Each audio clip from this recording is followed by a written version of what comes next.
Salut les bricolos, c'est Cédric de Bricolage Facile et aujourd'hui je voudrais vous parler de la scie sabre compacte de chez Bosch Pro, la GSA 12V14, donc une machine alimentée par une batterie 12 volts.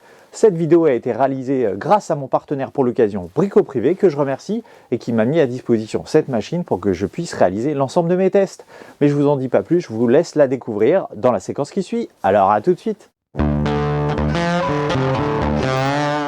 Avant la démonstration, parlons un peu des caractéristiques de cette machine. Donc on est sur une machine 12 volts, ça veut dire que en fait elle est bien sûr compatible avec les batteries 12 volts de la gamme.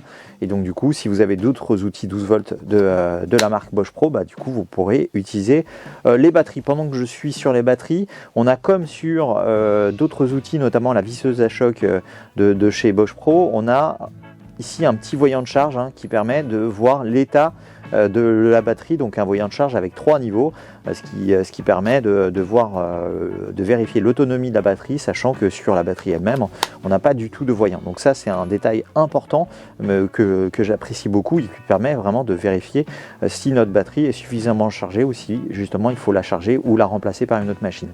En ce qui concerne la prise en main elle-même, donc on est sur un grip relativement imposant, donc ça c'est un grip qu'on retrouve aussi assez fréquemment sur les outils de la marque, notamment les outils 12 volts. D'ailleurs, en fait, c'est un peu particulier parce qu'on a une scie sabre, mais finalement, on a la même prise en main qu'une perceuse visseuse ou qu'une visseuse à choc. Donc c'est un peu surprenant au départ, mais on s'y fait assez facilement. Par contre, l'équilibre, il est un peu plus vers le haut, puisqu'en fait le moteur, vous voyez, il est relativement imposant et donc du coup la batterie n'arrive pas à compenser en fait le poids du moteur. Donc ça c'est un peu dommage, mais lorsqu'on est en pleine découpe et qu'on s'appuie du coup sur le matériau, on n'a pas de difficulté et du coup on peut découper correctement. Mais à bout de bras, c'est vrai qu'on a tendance, en fait la machine a tendance comme ça à partir vers l'avant, parce que comme vous le voyez, on est sur quand même un moteur relativement imposant, mais bon, ça dérange pas trop. On trouve aussi des morceaux de gomme un peu partout, donc ça devient un grand classique, surtout sur les modèles plutôt orientés professionnels, ce qui est le cas de cette machine. Donc on est sur de la gomme qui est relativement présente et qui permet du coup d'amortir les chocs en cas de chute, si jamais vous arrivez à faire tomber cette machine. D'ailleurs on a une protection aussi à l'avant qui permet vraiment de protéger la machine des à-coups, des chocs et aussi de s'en servir comme support lorsqu'on voudra réaliser des coupes, mais ça on le verra juste après. Alors, en ce qui concerne donc la gâchette aussi, comme on retrouve à peu près l'équivalent que sur une perceuse, j'aurais pu vous en parler juste avant, mais donc on arrive à contrôler assez bien la vitesse de rotation de la machine en appuyant sur la gâchette et du coup on peut faire varier la vitesse et comme vous voyez aussi lorsque je lâche la gâchette, en fait le moteur s'arrête et du coup ma lame aussi.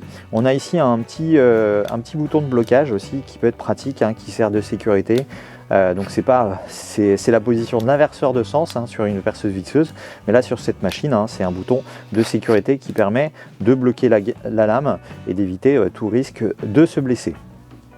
En ce qui concerne le changement de la lame, pendant que j'y suis, donc on enlève bien sûr la batterie, donc ça c'est relativement intéressant puisque le changement de la lame se fait sans outil, donc il suffit de faire tourner ici la bague de fixation, d'insérer la lame et de relâcher. Vous voyez, la lame est déjà en position et pour la retirer c'est pareil, il suffit de faire tourner cette bague et ça se fait relativement facilement, il n'y a pas de difficulté particulière. Pour ce qui est du poids et des dimensions de cette machine, donc on est sur une machine comme vous le voyez relativement compacte, seulement 29 cm de long, c'est pas beaucoup si on la compare par rapport à une scie sabre classique. Et en ce qui concerne son poids, c'est pareil, on est sur un poids relativement intéressant et assez faible, puisqu'on est sur un poids d'1,50 kg sans la batterie et du coup avec une batterie de 3 ampères, on est sur un poids d'1,240 g, donc ce qui est relativement léger aussi pour une machine de ce type là. Et enfin, parlons maintenant des performances. Donc on est sur une machine qui est capable de faire bouger la lame jusqu'à 14,5 mm de course, donc ça c'est la distance que va parcourir la lame en fait entre un mouvement de va-et-vient.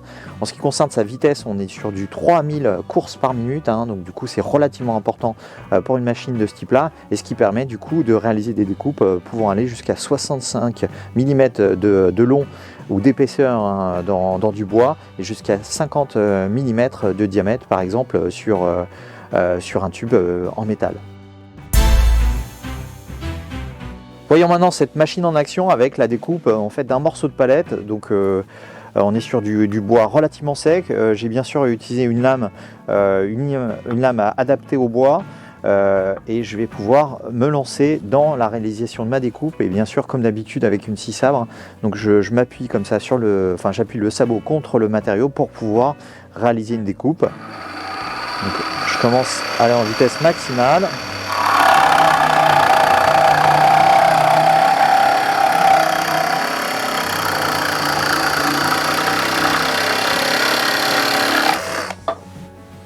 Ouais, ça se fait sans trop de difficulté.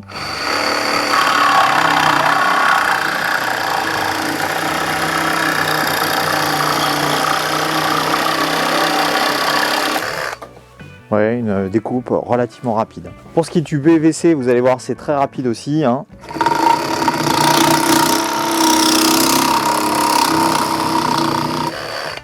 Vous voyez, sans difficulté non plus. Et enfin, dernière démonstration avec cette fois-ci un morceau de tube de métal.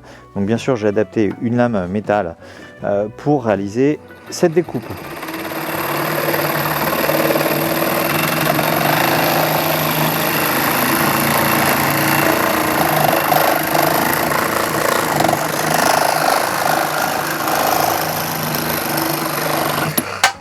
Vous voyez, là non plus, aucune difficulté.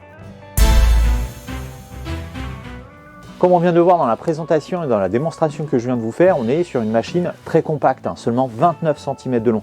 Ça, c'est pas beaucoup pour une scie sabre, hein. Si vous avez déjà vu des scies sabres, ce sont des machines qui sont relativement longues et relativement imposantes.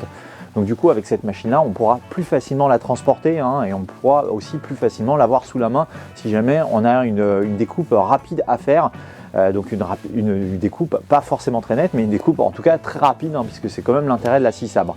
En ce qui concerne son poids, c'est pareil, hein, un poids relativement léger, hein, seulement 1 kg, 1 kg et 50 grammes pour être précis. C'est pas beaucoup, hein, bien sûr, ça c'est le poids, sans la batterie, mais avec une batterie, on est aux alentours d'1,3 kg. Donc c'est pas beaucoup, et ça permet franchement d'avoir une machine relativement légère et qu'on peut utiliser assez facilement. D'ailleurs, comme vous avez pu le voir, c'est quand même une machine qui se tient à une main, donc il vaut mieux qu'elle soit relativement légère.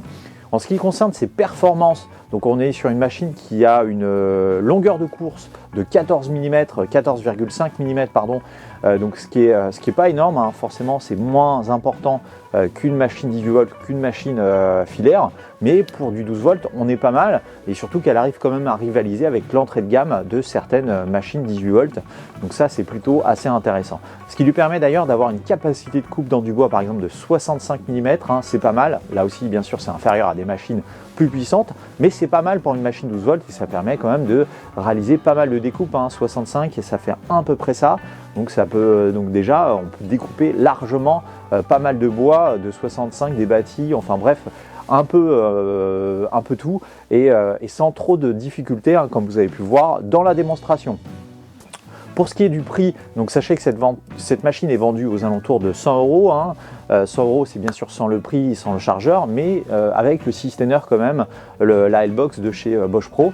Donc d'ailleurs si ça vous intéresse, je vous mettrai comme d'habitude un lien en description qui vous permettra de trouver le meilleur prix pour cette machine, y compris un lien vers mon article où vous trouverez l'ensemble des informations avec mon comparateur de prix. Moi, c'est une machine que j'aime beaucoup, hein, donc c'est, je vous l'ai dit, assez légère, assez compacte, relativement efficace sur du bois, sur du métal. Je lui reproche quand même d'avoir un petit déséquilibre par rapport au moteur, hein. Vous avez vu, le moteur il est placé très haut et il est assez imposant, donc du coup on a un peu un déséquilibre en termes de prise en main, mais une fois qu'on est en pleine découpe, comme on va se servir du matériau à découper comme support, bah, du coup on sent plus en fait ce déséquilibre et ça se passe très bien. Autre point aussi que je lui reproche, c'est bien sûr de ne pas bénéficier du moteur brushless, hein, qui aurait pu lui apporter une meilleure gestion de l'autonomie de la batterie et surtout une meilleure longévité du moteur. Mais on est quand même sur du Bosch Pro et donc du coup on a quand même une bonne qualité de fabrication.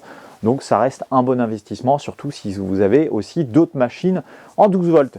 Donc si vous avez cette machine, ça m'intéresse aussi d'avoir votre avis, donc n'hésitez pas à mettre un petit commentaire et me dire ce que vous en pensez. Si vous avez des questions, c'est pareil, n'hésitez pas à les mentionner en commentaire, je me ferai un plaisir d'y répondre. Cette vidéo touche désormais à sa fin, j'espère qu'elle vous aura plu. N'hésitez pas à mettre un pouce bleu et à vous abonner à ma chaîne si ce n'est pas déjà fait. Dans tous les cas, je vous dis à très bientôt pour une nouvelle vidéo. Salut!